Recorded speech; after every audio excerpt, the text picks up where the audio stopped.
자, 여러분, 이번 강의에는요 이제 결격사유입니다. 결격사유가 굉장히 또 중요한 토픽 중에 하나죠. 결격사유를 제가 토픽을 두 개로 나눠서 결격사유 1, 2로 했는데요. 자, 먼저 중요한 포인트부터 짚고 갈게요.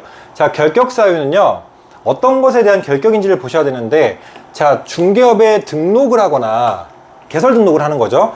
종사하기 위해서 결격이 되는지 이 요건을 보는 겁니다. 자, 그리고 이제 자격 취소가 됐을 경우에는 시험의 응시조차, 그리고 아예 자격 취득조차, 혹은 아예 이 중개업 종사조차 못해요. 자격 취소는 굉장히 큰 범법 행위를 해가지고 자격을 취소시켜 버린 거기 때문에 그 사람들은 아예 중개업에 발을 들이지도 말라, 이렇게 해석을 하면 좋겠고요. 그 외에는 나머지는 결격사유자라고 하도 시험의 응시나 자격 취득은 가능해요. 자, 이게 무슨 말이냐면, 결격사유자라고 해도 등록을 하거나 중개업에 종사를 지금 할 수 없을 뿐 자격증을 취득하거나 시험을 응시는 가능하다는 거예요. 못 빼고 자격을 취소당한 사람 빼고는. 이해됐죠? 자, 그럼 이제 하나부터 열까지 봅시다. 가장 첫 번째 예가 뭐냐면 미성년자예요. 자, 미성년자는 여러분들이 중개사무소에 들어갔는데 중학생이 수학의 정석을 풀고 있어요. 물론 똑똑한 애죠. 고등학교 과정에서 공부해야 되는 수학의 정석을 중학교 때 풀고 있어요. 자, 그렇다고 할지언정 여러분들이 한 20억짜리 아파트를 갖고 있어요. 부모님 어디 가셨니? 라고 물어보지,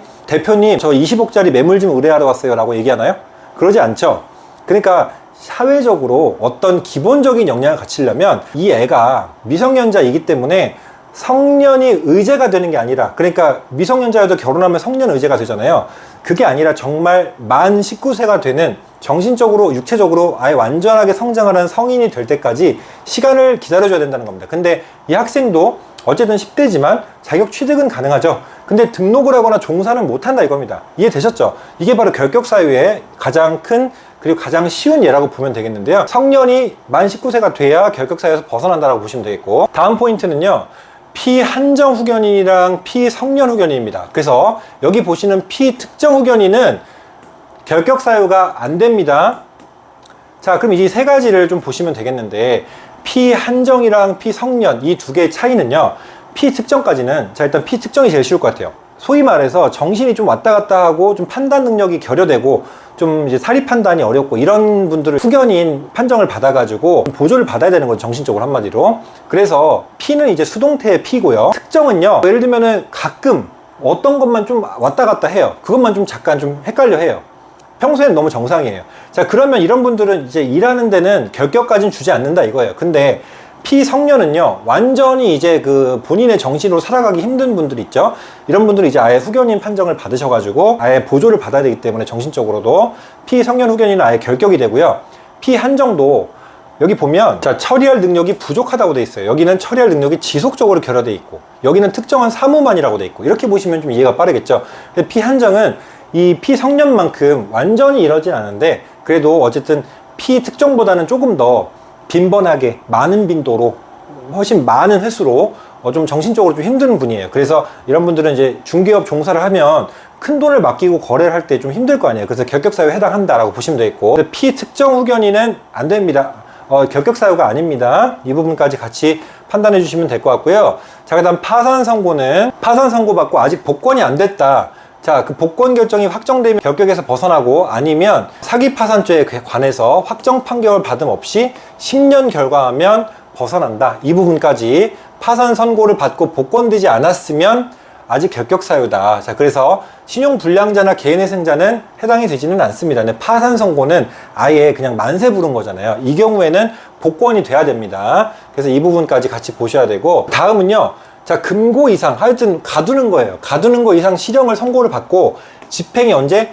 종료되거나 면제된 날로부터 플러스 3년이 지나야지 해소됩니다. 자, 금고 이상의 실형은 몇 년?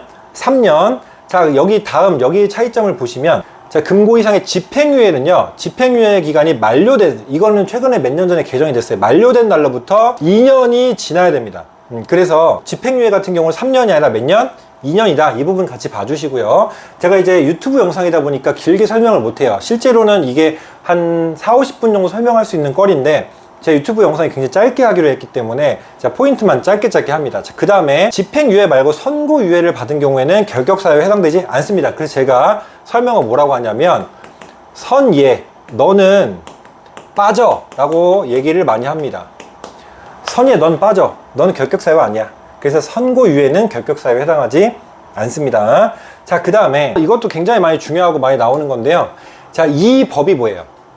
공인중개사법. 이 공인중개사법을 위반해서 300만 원 이상의 벌금을 선고받고 자, 3년이 지나야 결격사유가 해소됩니다. 자, 그러면 여기서 이제 특징이 있어요. 이게 굉장히 많이 묻는 이유가 뭐냐면, 자, 만약에 도로교통법을 위반해서 300만 원의 벌금을 받았어요.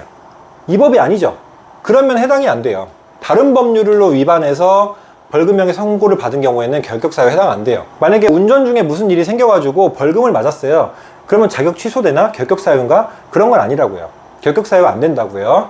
자, 그리고 과태료가 아니라 벌금이고요. 이 법에 위반했더라도 벌금에 대한 선고유예를 받은 경우에는 결격사유에 해당이 안 되고요. 자, 벌금형 300만 원 이상 이 법을 위반해서 이 조건이 엔드 요건으로 충족이 돼야 됩니다. 자, 플러스로 여러분 함께 더 알아두셔야 될 것은, 자, 고용인으로 인해서 양벌 규정 있죠. 자, 50조 있습니다. 50조 양벌 규정이 뭐라고 돼 있냐면, 자, 고용인으로 인해서 관리자가 책임을 져야 되는데 동일한 조문형의 벌금을 과한다라고 돼 있단 말이에요. 동일한 조문형의 벌금이 뭐냐면, 만약에 여기서 3년에 3천짜리 징역을 갔다 오더라도 고용인이 똑같이 고용주가 깜빵을 갈 필요는 없다고요. 그러니까 그 사람은 그 조항에 조문에 있는 벌금을 받으면 되는데, 만약에 벌금을 한 1,000만 원 받았어요. 그러면 이 사람도 깜빵은 안 가지만 벌금 1,000만 원이니까 뭐야, 결격사유인가? 아니에요. 고용인으로 인한 양벌 규정으로 인한 것은 결격이 안 됩니다. 자, 이 고용인 때문에 벌금을 맞은 것은 이 법을 위반해서 300만 원 이상의 벌금을 받았더라도 결격사유가 되지 않는다. 이 부분까지 같이 짚어드리면 좋겠습니다. 자, 그 다음에 자격 취소는 무조건 몇 년? 3년 동안 발도 들이지 마. 시험도 응시할 수 없고 아예 등록도 취소되니까 아예 일도 못합니다. 이쪽에 종사도 못해요. 자격 정지 중이야. 그러면은 당연히 결격이고요. 자, 등록 취소됐어요. 이것도 이제 등록 관청에서 처분을 내렸잖아요. 취소된 3년이 안 지났어. 자격 취소랑 비슷해요. 근데 이 사람들은 등록이 취소된 거니까 자격증이 있잖아요. 자격증이 취소된 건 아니잖아요. 개설 등록이 취소된 거지. 그러니까 이 사람들은 시험 응시를 안 하겠죠. 자격증이 있으니까. 그쵸? 자, 그 다음에 등록 기준 적용 안 하는 거는, 자, 본인의 결격 때문이 아니라 그냥 뭐 폐업, 자기가 자발적인 폐업했어요. 이러면 3년 경과를 3년 동안 적용을 안 받아요. 그냥 뭐 자기가 좀 쉬다가 다시 열면 되는 거죠. 그죠? 그래서 이런 부분 같이 보시면 되고요. 그 다음에 업무정지 사유가 발생한 당시, 이게 중요합니다. 법인인데 업무정지 사유가 발생할 당시에 사원 또는 임원이 다른 데 취업하거나 다른 데 개업하려고 그러면 현재 결격사유다. 그래서 업무정지 처분을 받았는데 업무정지 처분 사유가 발생한 당시에 사원 또는 임원이었던 게 포인트다. 같이 말씀드리고, 자, 사원 또는 임원. 자, 법인인데 사원 또는 임원이 있어요. 다 같이 이제 결격이 없어야 된단 말이에요. 법인은. 근데 그 사원 또는 임원 중에 결격 사유가 있으면 이 역시 결격 사유다라고 같이 마무리 짓겠습니다. 그래서 여기는 아무리 제가 짧게 해도 이 정도는 설명을 드려야 그래도 내용다운 내용이지 않을까라고 해서 여기까지 설명을 한번 드렸습니다. 자, 그러면 토픽 18 결격 사유 여기서 마치겠습니다. 감사합니다.